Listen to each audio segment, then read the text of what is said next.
How to add folder in Outlook? You can add new folder in Outlook and you can move the particular image to this folder I will show in this video. So guys, before we start, I request you, if you like this video, hit the like button, subscribe my channel, and don't forget comments below. So here I am on my Outlook, so just click on this icon and your all emails and folder will be visible here. So if you want to add folder on this, just right click on this, navigate your cursor and just right click, and here you can create a new folder.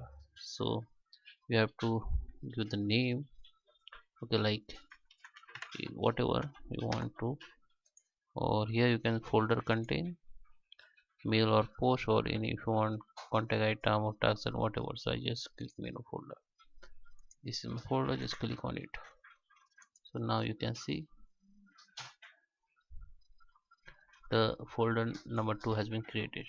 So if you want to create folder within or above, just select the folder one, just click on the right and go to the new folder and create a folder.